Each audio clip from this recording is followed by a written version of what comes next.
Good morning, guys. How y'all doing? Welcome to another episode of Hockey on the Spot with Brandon Barenfeld. I'm Brandon Barenfeld. Thank you for joining me today. This is episode 117 of Hockey on the Spot. We have another series in the playoffs that has come to a close. The Boston Bruins have defeated the Detroit Red Wings with in the playoff series with a 4-2 win last night, giving the Bruins the victory in 5 games.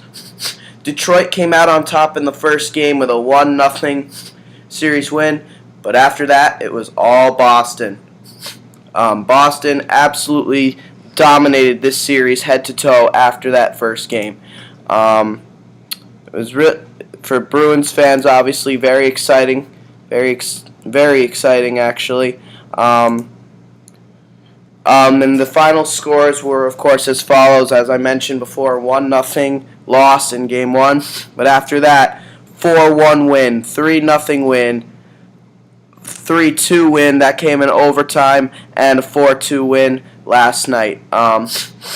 Obviously, Games 3 and 4 at Detroit. Boston sweeping the series in Detroit. So, now, of course, comes the big question. Why the Boston Bruins won this series? Well, their defensive style of play comes through yet again.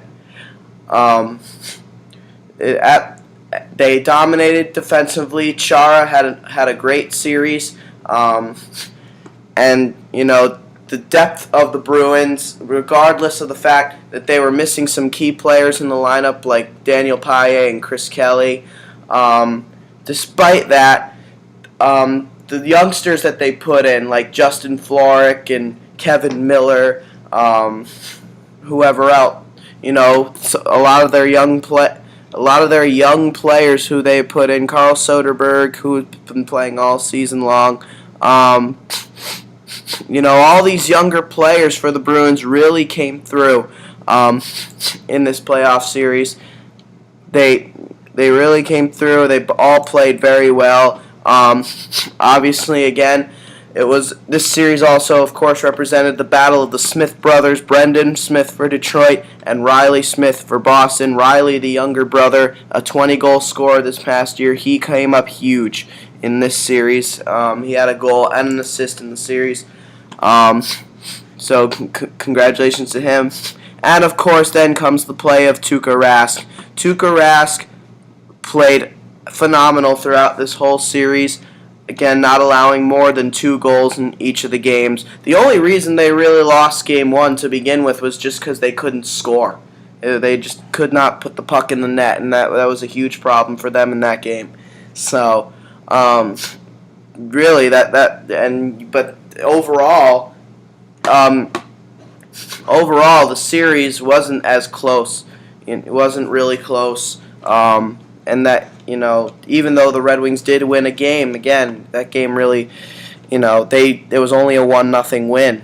They had to shut down the Bruins' scoring ability to get that win, which is really the Bruins' only weakness, and that's a really hard weakness to exploit when you're such a good defensive team. Now, as far as the Red Wings go, why did they lose this series? Well, injuries. That's all that really needs to be said here. Injuries. Detroit was plagued by them all season long. Their captain, Henrik Zetterberg, was out since the Olympics, finally returned in Game 4, and he scored last night. But, they needed their captain for a lot of the series. But they've been without a lot of their players this whole postseason, Joachim Andersen, he only played 1 game, and that was really as an injury replacement. Players like Todd Bertuzzi. Todd Bertuzzi only got 1 game in the playoffs this year. Dan Cleary, he did not play at all in the postseason this year. Now you got to wonder what's going to happen to him as a free agent. Jonathan Ericsson, he didn't play at all in the playoffs. That was a huge loss on defense for Detroit. They were without a lot of guys here. Jakob Kindl did not play the last game. pretty sure he was just a healthy scratch in that case. Thomas Yurko did not play the last couple games. He was just a healthy scratch. And again, Henrik Zetterberg was out for most of the time. So, they had a lot of injuries to work with. And not to mention, Jimmy Howard did not play the last 2 games. He's been out with a bad back, I believe. But it was just been a rough year in Detroit as far as injuries were concerned. I'm surprised they even got in the playoffs with all the injuries they had. It just tells you how good of a coach Mike Babcock is. Really, they probably would not have gotten in if not for a certain number 14 on that Detroit team by the name of Gustav Nyquist, who, by the way, did not register a point in these playoffs. After having a dominant second half of the season, he was held without a point, a -1 rating, and only 13 shots. And those 13 shots were not even quality scoring chances. It was a rough postseason for the 28-goal scorer in the regular season. They held him off the score sheet, and that's what the Bruins do. They are a team that can hold off the team's top stars. Detroit also, they did not have really any size in their lineup. This is not a big team by any means, and they're also an old team. They do have a lot of veterans, and a lot of these veterans aren't really playing well anymore. They're not the same players. It makes you think now in Detroit maybe a little change of pace needs to happen. Okay, never mind. For Jimmy Howard, it wasn't a bad back. That was Henrik Zetterberg. But my bad. It was actually the flu that kept Jimmy Howard out. Daniel Alfredsson actually missed both games in Detroit with an upper body injury. I didn't realize that. Pavel Datsyuk was their best player in the playoffs, but one has to think that he probably wasn't playing at 100%. So, injuries was just really the main problem for Detroit in this series. The Red Wings, they were chasing the game almost the entire series. They only led for about 16 minutes and 28 seconds of the 313 minutes and 12 seconds played in the series. So, in 3 of the games, Detroit never led at all. So, they really could, they were just held off the score sheet a lot of the time. But,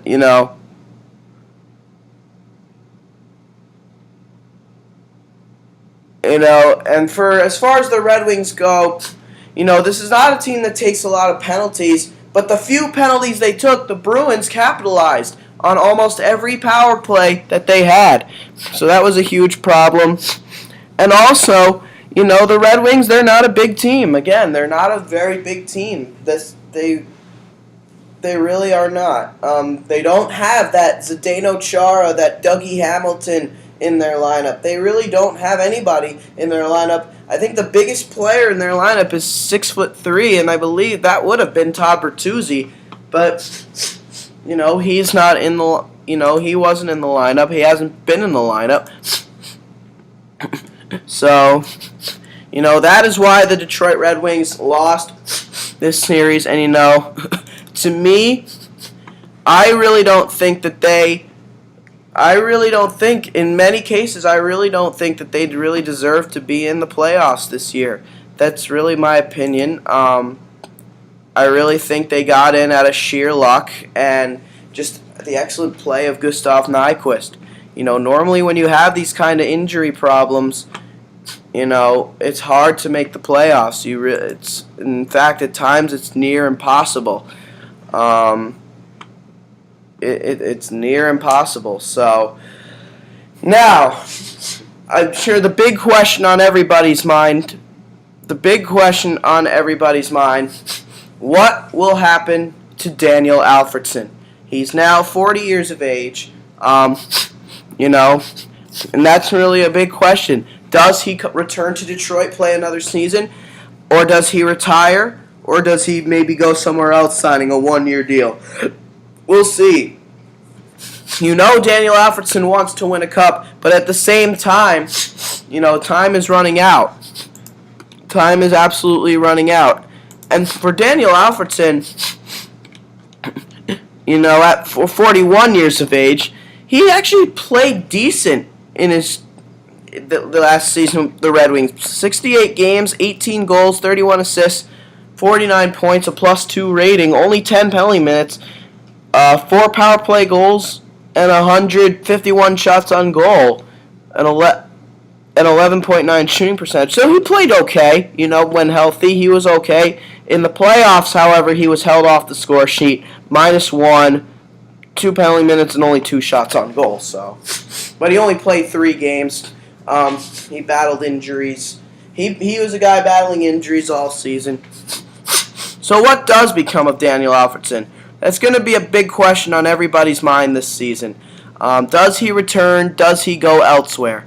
We will see. It's going to be very interesting off-season in Detroit. Right, for sure. Other than Daniel Alfredsson, and another player, Stephen Weiss, was another player Detroit has not had in their lineup pretty much all season long.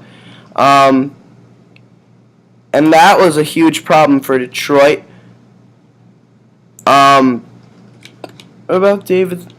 And David Legwand, he was another guy held off the score sheet too. And this is a guy who normally plays pretty solid in the playoffs. So kind of was surprised to see that David Legwand was held off the board. And he's really been a non-factor for the Red Wings for a while now. So, for the last few games now. So, very interesting situation indeed. Stephen Weiss is another guy, though, that they have not had in their lineup all season long. And even when he was in the lineup, he really didn't play all that well this season. He wasn't what they bargained for when he came in, unfortunately. He didn't play at all in the playoffs, and he only played 26 games this year. And in those 26 games, only 2 goals and 2 assists. -4, 12 penalty minutes, 28 shots on goal, 1 game-winning goal. So, not a good season at all for the former 4th overall pick back in 2001 by the Florida Panthers. So, rough year for him. Injuries, did not play in the playoffs. So, there you pretty much have it. And again, Daniel Alfredsson, free agent.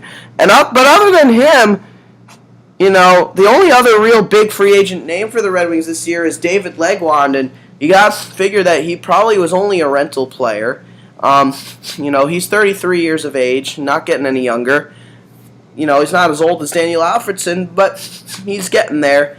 He'll be a good second-line center for any team that needs him. But other than that, they really don't have too many big free agent names. Michael Samuelsson, he's getting on in his years. He's not effective anymore. Todd Bertuzzi, another guy who's getting older, he's not effective anymore. Dan Cleary, another older guy, and he's really maybe not as ineffective as Samuelsson or Bertuzzi, but he's getting to that point. He is getting to that point, And then they got Kyle Quincy. He's an unrestricted free agent, he'll be a good blue liner for wherever he goes. But, and he'll be a mainstay. Does Detroit sign him? Do they let him go? Who knows? It's going to be an interesting situation in Detroit. It'll be a very interesting off season for sure. And they, as far as restricted free agents are concerned, that's where most of their problems lie this season. Thomas Tatar, Riley Sheahan, Willie Coetzee, don't really know who that is, but he's on this list here. Danny DeKeyser, he's a restricted free agent. Corey Emerton, Landon Ferraro, 2 top prospects. Adam Almquist, a top prospect.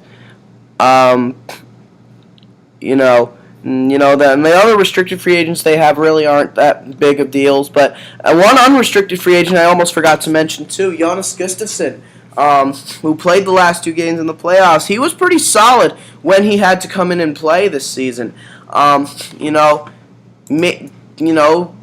maybe gotta think that maybe Gustafsson looks for bigger things for his career, and if that's the case, if that's the case, then one's got to figure that he may want to go somewhere where he could potentially be a starting goaltender.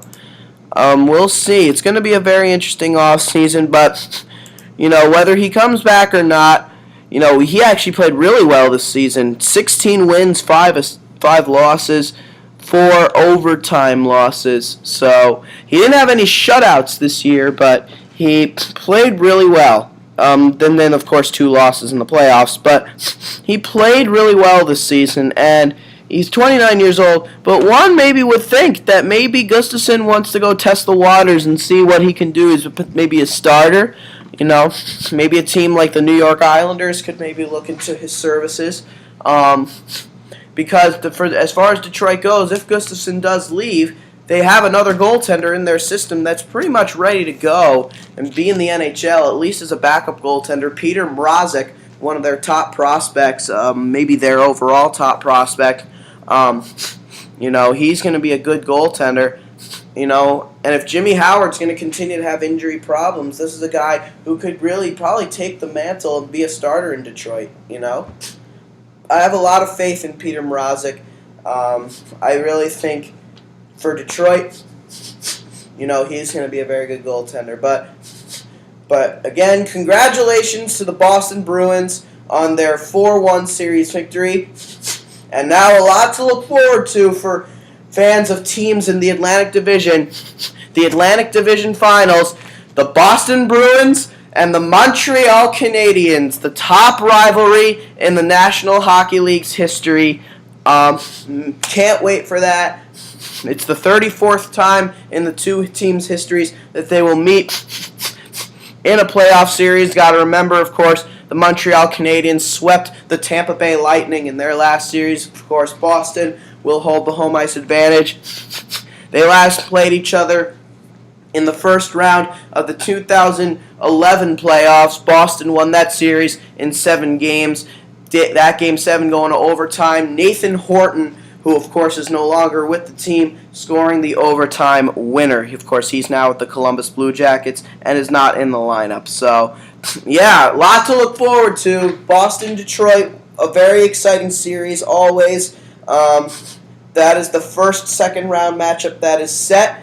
And those are the first 2 playoff series to come to an end. Every other playoff series is still on. Update other around the league from last night as well.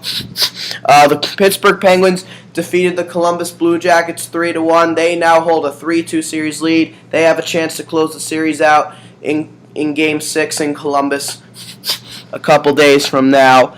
The Colorado Avalanche, how about their efforts? At Game 5 at home, P.A. Parento ties the game at 3 with just over a minute to play, and then 3 minutes and 27 seconds into overtime. Nathan MacKinnon, who continues his absolutely tremendous play, scoring the overtime winner. The Avalanche have a 3-2 series lead with a chance to close it out. Game 6 in Minnesota.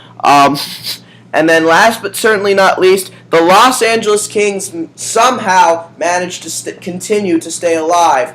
After trailing the series 3-0, all of a sudden the series is now 3-2 as the Kings finally dominate a game in San Jose. A 3-0 victory for the Kings in San Jose. Game 6 in Los Angeles. Kings going back home with the momentum on their side. But the Sharks still have the chance to close it out. The Kings know this. They're playing out of desperation. 1 win for the Sharks wins them the series. The Kings, they got to win too. So we'll see. It's going to be interesting.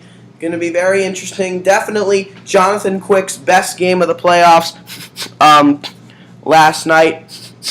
And I believe if I'm correct, for this win by the Kings, this marks the first time in this year's postseason that a road team the first time this year in the West where a road team won a game in regulation in the Western Conference. In the East, it's pretty much been even-sided, but in the West, the home team has pretty much won every game, and the teams that lost at home lost in overtime. So, this is the first time in the Western Conference playoffs this year where a Western Conference team won a road game in regulation and in decisive fashion, 3-0. And that's not an easy thing to do, especially in a building like the SAP Center, the Shark Tank. So, give a lot of credit to the Los Angeles Kings. And we have a couple of exciting games today into tonight as well. And the games actually begin this afternoon, 12 o'clock p.m. On NBC. Be sure to catch the Philadelphia Flyers and the New York Rangers, Game 5 at Madison Square Garden. Series tied at 2. Then at 3 o'clock p.m. also on NBC, the St. Louis Blues and the Chicago Blackhawks, Game 6 in Chicago. The Blackhawks coming back from 2-0 down in the series to take a 3-2 series lead. The Hawks have a chance to close out the series on home ice and give the St. Louis Blues a very surprising first-round elimination that nobody really saw coming from them, especially with the team that they had this year. And then at 8 o'clock p.m. tonight on NBC Sports Network, Game 6 between the Anaheim Ducks and the Dallas Stars in Dallas. The Ducks hold a 3-2 series lead with an unbelievable 6-2 victory in their last game. They have a chance to close out the series. They just need to steal one in Dallas, and they hope to avoid going back home for Game 7. And that is pretty much it. Folks, again, congratulations to the Boston Bruins, and very exciting, our first second-round series matchup confirmed. Very exciting. The Boston Bruins and the Montreal Canadiens will meet for the 34th time in their franchise histories. It's going to be a very exciting series for sure. So, with that being said, that'll do it for episode 117 of Hockey on the Spot. I will do another video the next time a team loses in the playoffs, which could be as soon as tomorrow, depending on what happens, of course, with the Blackhawks and the Blues and the Ducks and the Stars. Rangers and Flyers, they cannot end today. So we'll see. It's going to be interesting. All right, that'll do it for episode 117 of Hockey on the Spot. This has been Hockey on the Spot with Brandon Barenfeld. I'm Brandon Barenfeld. Thank you guys for watching, and I'll see you guys again soon. Thank you, and enjoy playoff hockey today. Have a great day.